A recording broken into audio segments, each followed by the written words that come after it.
बहुत समय पहले की बात है।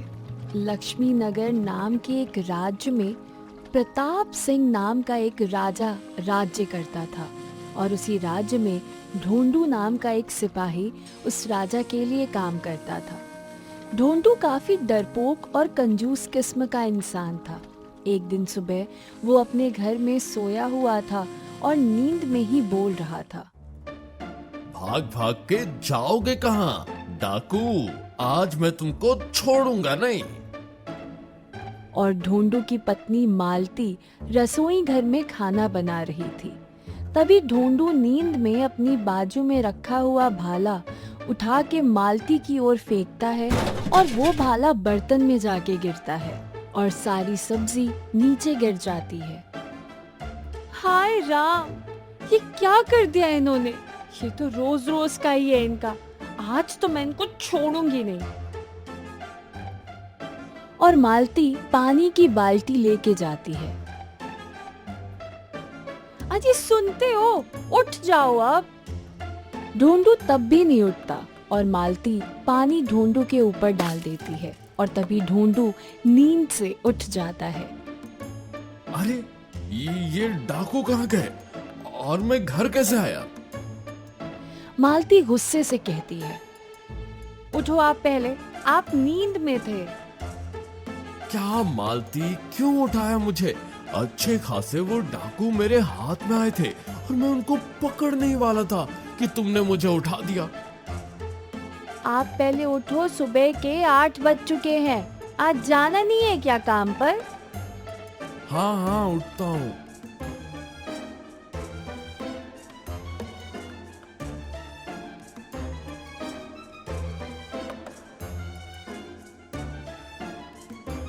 मालती, ये क्या?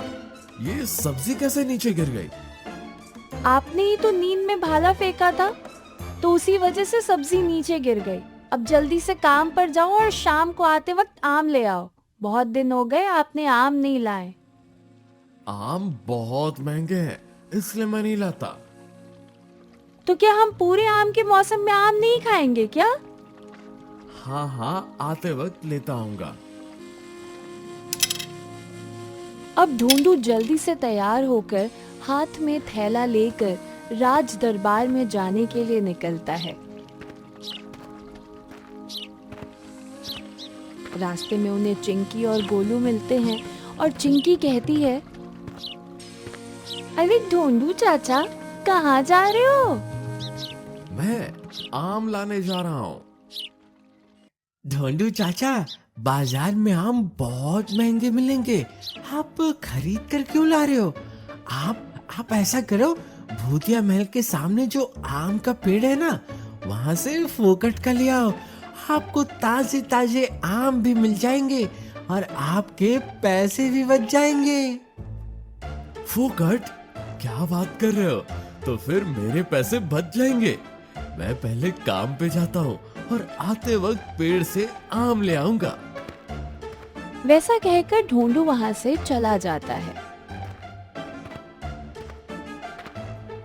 ये क्या किया गोलू तूने? तुझे मालूम है ना, वहाँ आम के पेड़ के सामने भूतिया महल है और वहाँ 3 मुंडियों वाला राक्षस रहता है। पर मैंने ऐसे ही मजाक में कह दिया था। ढोंडू चाचा नहीं जाएंगे वहाँ, वो बहुत ही डरपोक है। अगर वो सच में भूतिया महल के सामने वाले आम के पेड़ के पास गए तो? गोलू डर जाता है। अरे ये क्या कर दिया मैंने? अगर वो रात को वहां गए और उस 3 मुंडियों वाले राक्षस ने उन्हें खा लिया तो? चाचा कितने अच्छे हैं, हमें कितनी बार वो खाने के लिए कुछ ना कुछ देते हैं। पर मैंने ऐसे ही कह दिया था, पर अब क्या होगा? अब हमें कुछ करना होगा। ऐसा कह के वो दोनों निकल जाते हैं। ढोंडू वहां राज दरबार में पहुंच जाता है।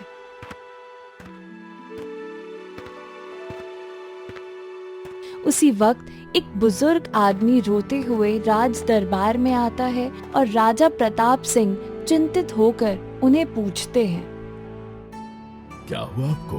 आप रो क्यों रहे हैं?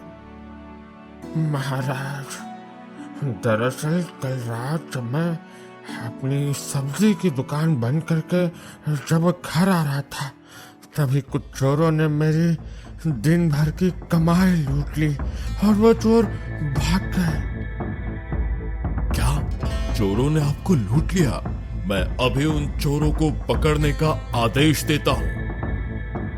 तभी राजा प्रताप सिंह मंत्री जी को और सिपाही ढूंढू को बुलाते हैं और कहते हैं,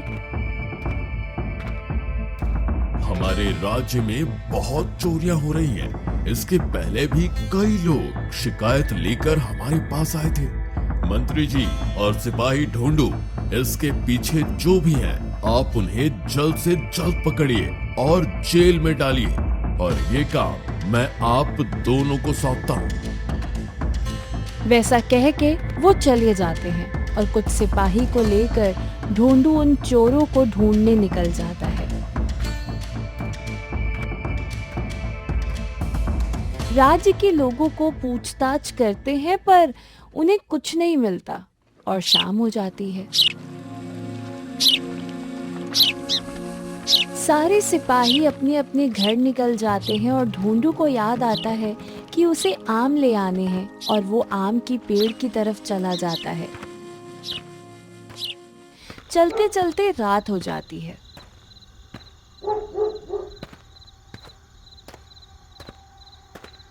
अरे यही है वो आम का पेड़। वाह वाह वाह वाह वाह, यहाँ तो बहुत सारे आम हैं, पर ये तो काफी ऊंचा है।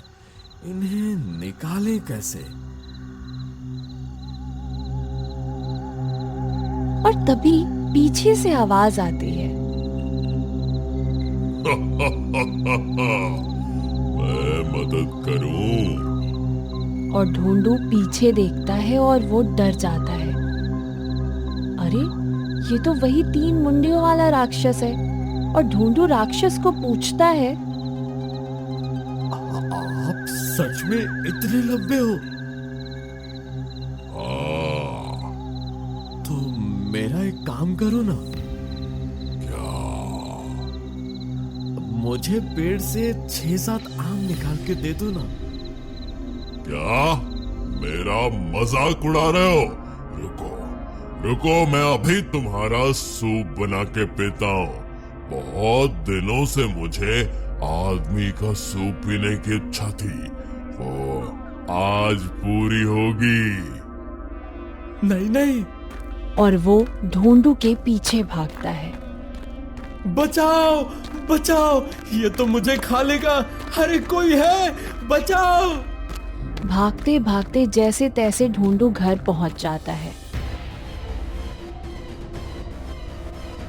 लाए क्या आपने आम?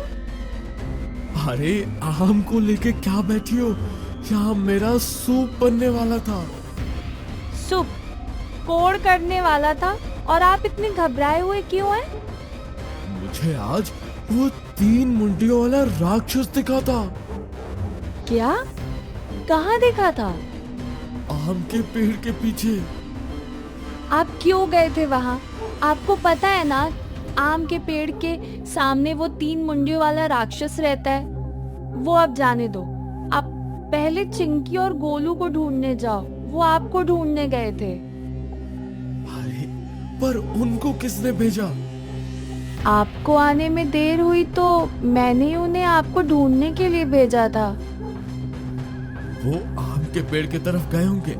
मुझे अभी जाना होगा।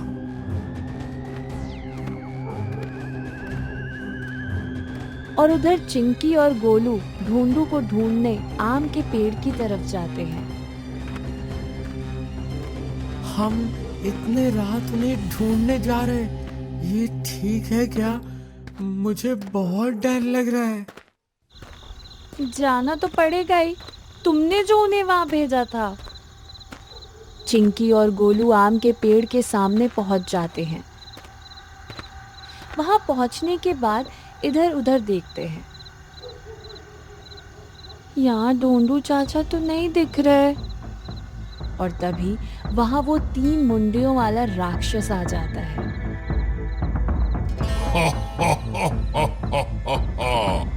कौन हो तुम और यहाँ क्यों आए हो? चिंकी और गोलू डर जाते हैं और चिंकी राक्षस को पूछती है, राक्षस जी, आपने हमारे ढोंडू चाचा को कहीं देखा है क्या?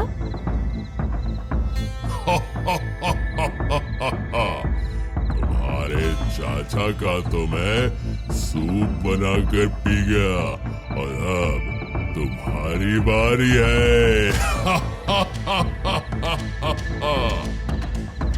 और तभी वहाँ पे ढोंडू और मालती आते हैं। डरो मत बच्चों, अब मैं आ गई हूँ, अब इसकी खैर नहीं।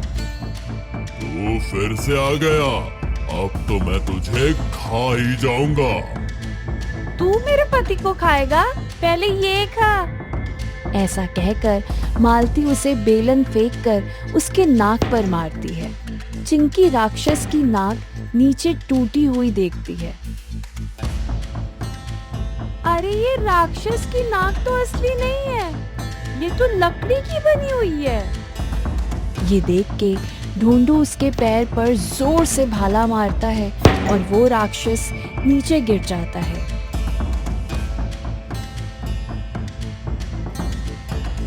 अरे इसका मतलब ये राक्षस नहीं, ये तो वो चोर फोकट चंद और मोफत चंद है।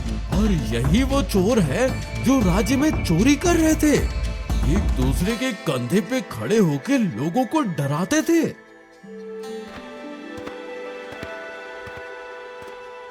और सिपाही दोनों को राज दरबार में लेके आते हैं। वाह सिपाही ढोंडू, आपकी वजह से ये दोनों चोरों को हम पकड़ सके हैं। और इन चोरों ने उस भूतिया महल में चोरी किया हुआ सारा माल छिपा के रखा था और कोई भी भूतिया महल की ओर ना आए, इसलिए ये लोगों को भूत बनकर डराते थे।